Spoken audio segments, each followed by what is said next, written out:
Welcome to the Off the Charts Football Podcast. I'm Matt Manocherian, former NFL scout and now of Sports Info Solutions, joined by Aaron Schatz, the godfather of football analytics and the founder of Football Outsiders. We've got our producer, Justin Stein, with us, and we are previewing the Super Bowl. Aaron, I saw you wrote a ton that just went up on Football Outsiders today. Did you get deep enough into the preview, do you think? Yeah, I mean, there's more I could have put in. I didn't have anything about the red zone and how Kansas City was the worst defense in the league in the red zone this year. But I didn't know where to quite fit that in since, all indications are that red zone defense isn't actually predictive. So I'm like, well, do I mention that for the heck of it? Or anyway, there's like more stats that didn't even make it into the preview, but there's a lot in there. It's kind of interesting because you think some defenses, like Kansas City specifically, you kind of think to be like the opposite of a bend but don't break. They're like a create havoc, try to get a turnover or a big play if we can, and then we'll also give some big stuff up too. It's interesting when you combine that with being a bad red zone defense, how that kind of plays out. You think there are certain aspects of a defense that would make them better or worse in the red zone, and yet over time, it just doesn't turn out to be the case. Before we get into the game and all of the details, I got to ask, from your prop extravaganza, what's your favorite prop that you're looking at for the Super Bowl?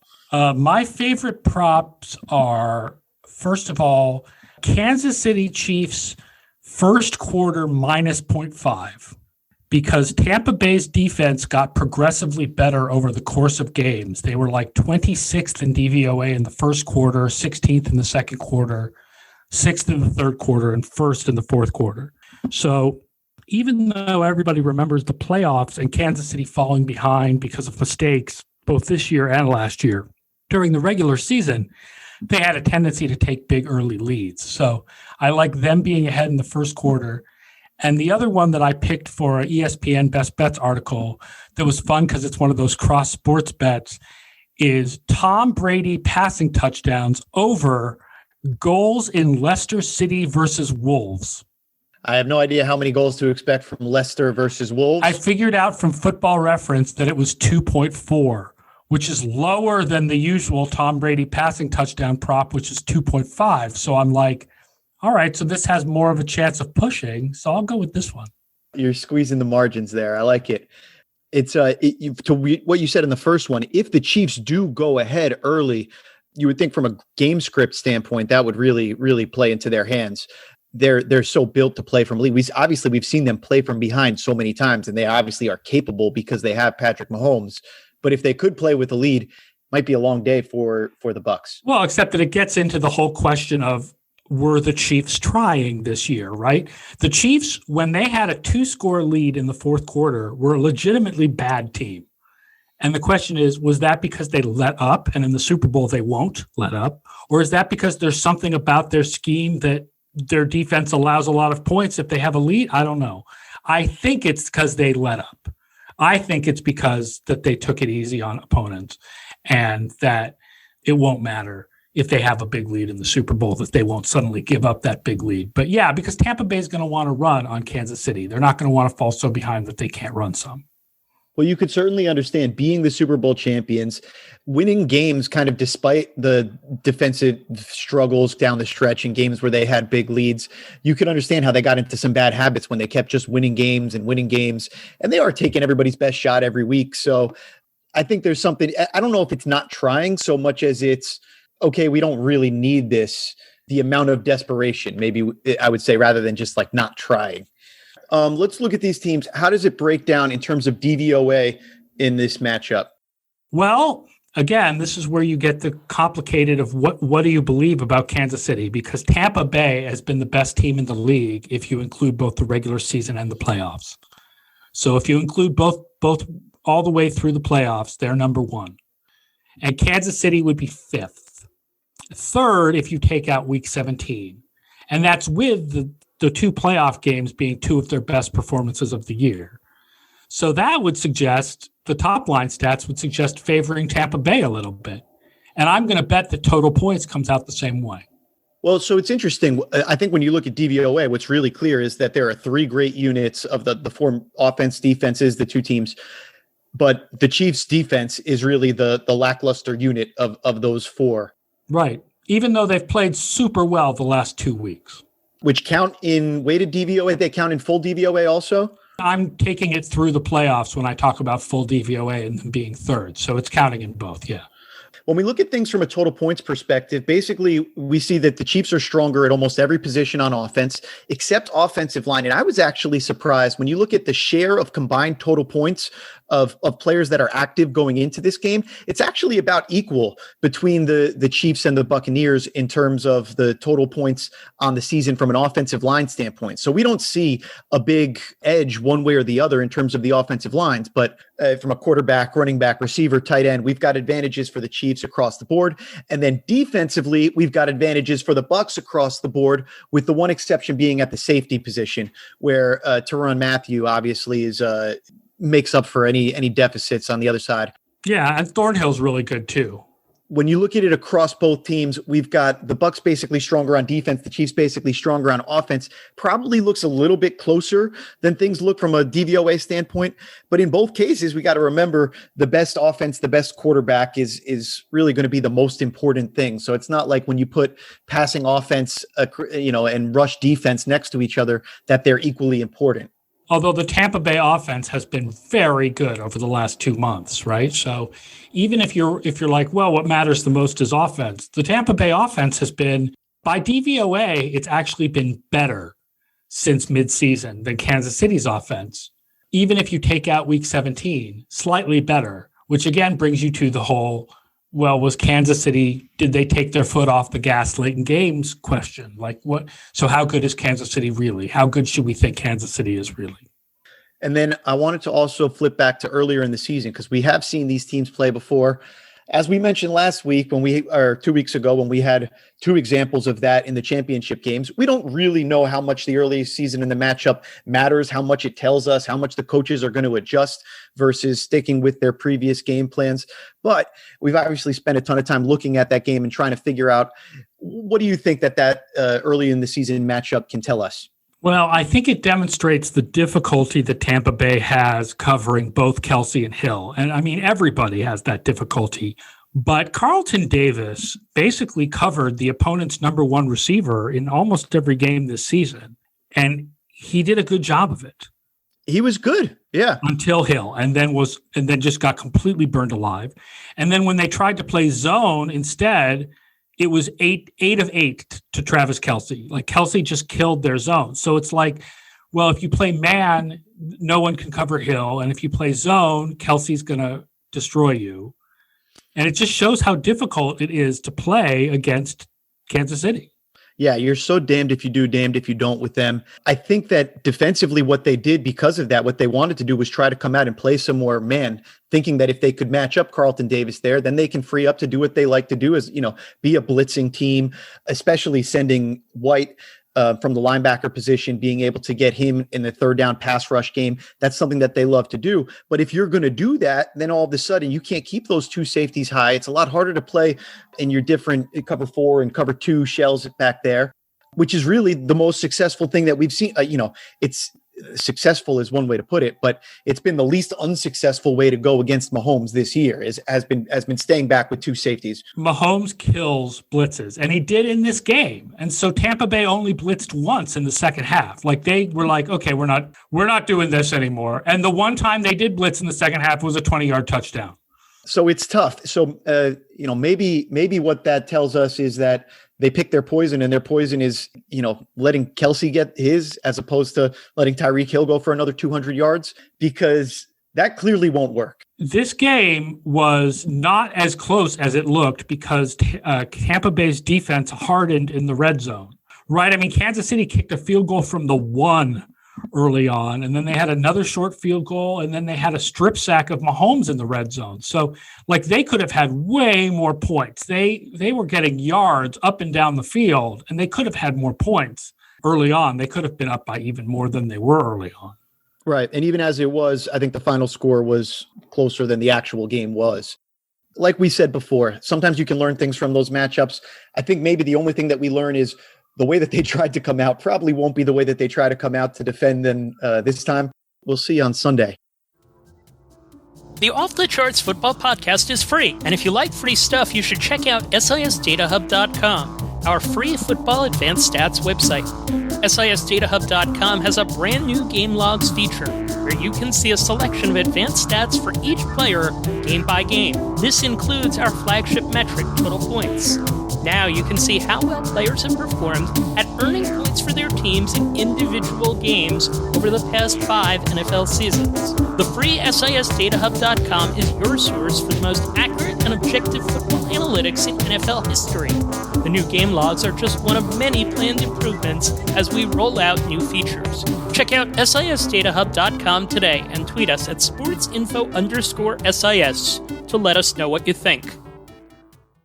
Let's get into both sides of the ball. So let's zoom in on that a little bit more. When the Chiefs have the ball, the key matchup, I think that if there's one thing that the Chiefs need to worry about, it's their offensive tackles. It's been talked about ad nauseum. Their backups, they're not very good. We've talked about it for the better part of the season, how this has been an issue for them. If it becomes one of these games where the Chiefs tackles just have no answer for the Bucs defensive ends, kind of like we saw the Packers have that issue in the NFC Championship game, then I think that plays into the Bucs' hands really well. You stay back there, you play your coverage. You don't even have to bring White as a blitzer, and you can kind of do a double-double even if you want to, where you can literally bracketing both Hill and Kelsey. And I agree with you. I think they should be able to get pressure with 4. The problem is Mahomes is one of the best quarterbacks in the league against pressure. I mean, he's not as good against pressure as he is without pressure. He has a high pressure rate, but he was the number 2 quarterback in the league in DVOA against pressure. So even if you pressure him, he's still going to get his yardage. He'll get his yardage, but I do think if you're going to have a chance to beat the Chiefs, the way is going to be by getting pressure on him. I think there's a lot of talk that because the Bucs run defense is so good that the Chiefs might maybe just not run in this game. And maybe it's advisable for them not to try to run, really. Where do you stand on that? I would agree with that. I think that they are going to get more yardage by passing, including just short passes, and that they should use the short passing game as the running game. And I would not run very much. I mean, you've got to do it a little bit. You don't want to do 0 runs. But I feel that, the play action has already been established by the rest of the season. You don't need to run in this game to establish it. So I think I would stay away from the run. So the only thing that I look at with that is how do you get those defensive ends under control, right? With Mike Remmers trying to protect him out there. It seems to me like if you can do one thing to try to offset their pass rush, you can try to run at those guys a little bit so that they can't just tee off and treat every down like it's 3rd down. Yeah, screens. Yes, screens are definitely something that could help. Like you said, using the running backs in the passing game could be something interesting. And that's been kind of an interesting thing for both teams this year. The Chiefs have barely used their 2 main kind of receiving running backs in passing situations. And most of the time it's Williams who's in there on 3rd down and in obvious passing downs because they trust him to pass protect. The split of who's lined up in the backfield might be a big tell between if it's going to be a run or if it could be a pass. Like if you see on 1st and 10 that it's Williams out there, then yeah, I think they're playing their game kind of in 2-minute mode and they're going to pass all over the place like you'd like them to see. If it's Edwards-Helaire in there a lot of the time, I think that should be a more of a run alert than a pass alert because they really haven't thrown the ball very much unless this is the game, right? Unless this is when they break out their 1st-round pick in the passing game. If I were Kansas City, I would call weird runs. I would call draws, end arounds. Mecole Hardman, yep. Options, jet sweeps, rather than straight ahead, let's run it Nakamikong Suh and Vita Vea. That's a good point. So we could see the tight end screen game becoming really important. A lot of these kind of get the ball out of your hands quickly type plays as opposed to... And runs that are misdirection runs. You think that would definitely help give the offensive line a chance rather than just, lining up and trying to beat them with a back on a back or your leads and off tackle runs and stuff of that sort. That'll be interesting to look at. Anything else? What else did you want to talk about on this side of the ball? When Kansas City has the ball up, Sean Murphy-Bunting for Tampa Bay has been a huge playmaker in the playoffs, but he was lousy in the regular season. And it's my guess that his regular season numbers are more telling than his playoff heroics, and that he's somebody that they should target. That'll be interesting. I'm trying to think where we can expect to see him lined up. I don't know if he's a slot guy primarily. I don't know if he ends up being part of their plan on Kelsey. That could be what goes on, or if he's going to end up being, if they're playing a lot of zone and he's lined up over the slot, that could end up being that he's lined up over Tyreek Hill a bunch of the time. That's not how they did it in the first game. In the first game, they had Davis doing that, but yeah. Right. They had him moving around with him. And there was no Jamel Dean in the first game. And Jamel Dean has statistically been the best of the Tampa Bay corners, and he's a little faster than Davis. So I wonder whether you'll maybe see Jamel Dean trying to cover Hill with Davis on if Sammy Watkins plays Sammy Watkins. We know if the Patriots were playing in the Super Bowl, we'd be talking about how Belichick likes to double team the number one receiver and then put his best corner on the two. And that sort of reminds me of that strategy, which you just said right there. All right, I want to flip it around and I'll talk about when the Bucs have the ball. What are you looking forward to in that matchup? Kansas City blitzing. Kansas City likes to blitz as much as Tampa does, and Brady struggled against the blitz this year. Team pass DVOA dropped from 42% to -4% with the blitz. And he did well against the 5-man pressures in Week 12, but he really struggled against the 6-man pressures in Week 12. And I think that it's interesting. Mahomes has a high pressure rate, but is very good under pressure. Brady has a very, very low pressure rate and is horrible under pressure, like 30th in DVOA this year when he was pressured. So it's I think that Kansas City can get that pressure, and I think that they can pressure Brady into a couple of mistakes. Brady's going to want to get the ball out quick, just like you said. He wants to keep that pressure rate low because he can't play if he's holding on to the ball. Week 12, he had his quickest time to throw of any game this season. Right. And Spags knows that on the other end. So the cat and mouse there is really interesting. If you think back to how Spags, matched up against Brady 10 years ago or whatever it was in the Super Bowl, it was the front four being able to get home and all of these disguised coverages on the back end.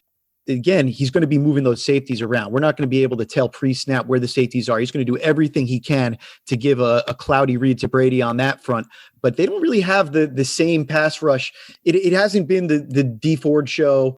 No, the Frank Clark show. Yeah, Frank Clark hasn't been as good as expected this year. And Chris Jones is. Chris Jones is great from the interior. But no, they're going to need to blitz to bring the pressure. So I think it's just going to be fascinating. I think it's going to be about as confusing, as cloudy as you can possibly get. Spags knows that Brady's seen everything, and I think he's going to show him everything in this game. And like you're saying, the blitzes are going to be coming from all different angles. I expect a lot of zone pressures. I think that's the thing that Spags can do where, it's always going to be a little bit of a cloudy thing to call it man or zone when you're watching Spags play these match defenses and the way that they like to line up on the back end. But I do see a lot of opportunities to get the stunt game going, to get the blitzes going, and get some of those linemen to drop off in coverage into those places where Brady's looking for the quick hot read, because he's going to look for those quick answers. And it's going to be a matter of whether Spags has those taken away ahead of time. And part of it is Kansas City just takes away the deep pass. And I think that they'll try to take away the deep pass in this game. 3rd in DVOA against deep passes, 22nd against shorter passes. It's interesting. If you see Spags come with that cover 0, though, then maybe there's a chance that Brady can actually take those shots. Yeah, if they can protect against it, then they'll have the one-on-one down the field. There's no doubt about it. And the best corner for Kansas City this year has been Snead, but Snead is more of a slot corner. And so you've got Breland and Ward on the outside. Ward is, I think, the weaker of the two outside cornerbacks. Yeah, I don't know if there's a Kevin King candidate. No, there's nobody who's that much of a clear target, I don't think. But then again, I don't know. Could we see a Gronk resurgence? I wonder what the matchup is there. I wonder. Well, what they don't want to do is the blitz that they ran twice in the first game, where they had 2 guys come from one side and they had Alex Okafor drop into coverage on the other side and have to cover Gronk. Don't do that. You want to avoid that matchup, especially if he's going to be manned up there. What about any hero candidates in your eyes? Who do you see, when the Bucs have the ball, anybody that you see stepping up that could be having a big game here? I think that given that Snead is in the slot is the best of their corners, I guess I prefer the idea of Mike Evans being a big star rather than Godwin. And on the other side, I think that I think Kelsey's going to have a huge game. And I think if they put a lot of attention into covering Hill, that you could see a big game from Watkins or Demarcus Robinson or one of the secondary Kansas City receivers. It's certainly all anybody's talking about when it comes to the Chiefs having the ball is Tyreek Hill and the first half that he had in that game. So you've got to think all the attention defensively, at least the expectation would be that it's going to go his way. If that's the case, I agree with you. It's the Travis Kelce show, or if you try to double team both of them, then all of a sudden those other candidates, like you talk about, those other players, because it's still speed on top of speed when you talk about even taking away those first two guys. All right. So at the end of the day, sounds like you're a little bit more leaning Bucs with the DVOA on this one. And I would say no, I'm leaning Chiefs. I feel like the Bucs are better than most people have given them credit for all season, although the conventional wisdom has sort of come around to that now that they're in the Super Bowl.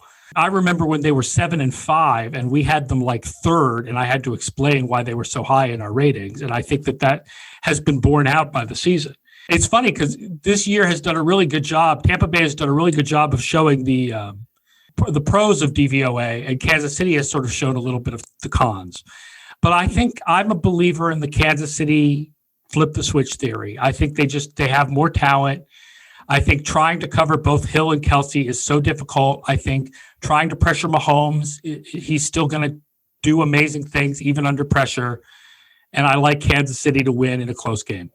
I'm with you. I would lean towards the Chiefs overall. I think they have a chance of winning in a not close game, whereas it's hard for me to picture the Bucs winning in a not close game. So a close game, I could see it going either way.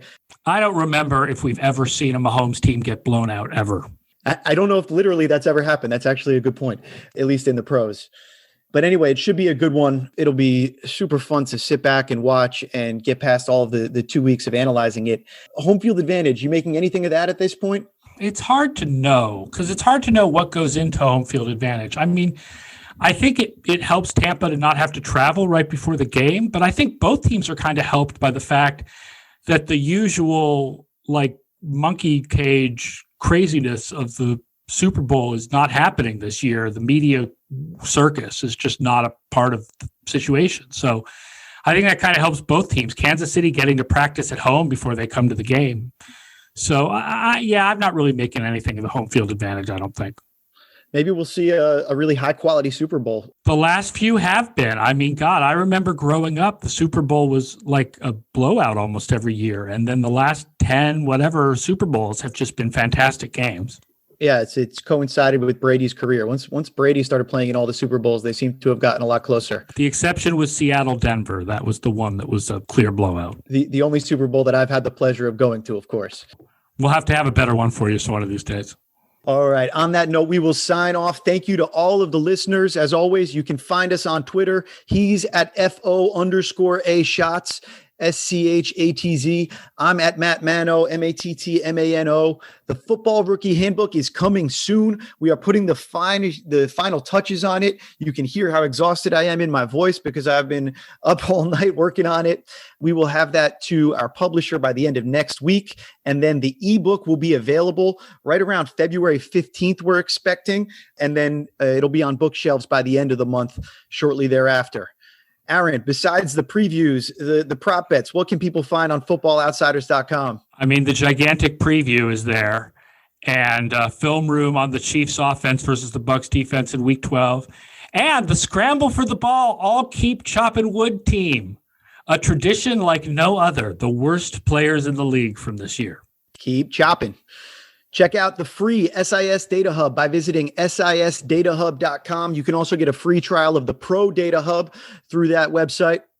For my co-host, Aaron Schatz, and our producer, Justin Stein, I'm Matt Manocherian, and thank you for joining us for the latest episode of the Off the Charts Football Podcast.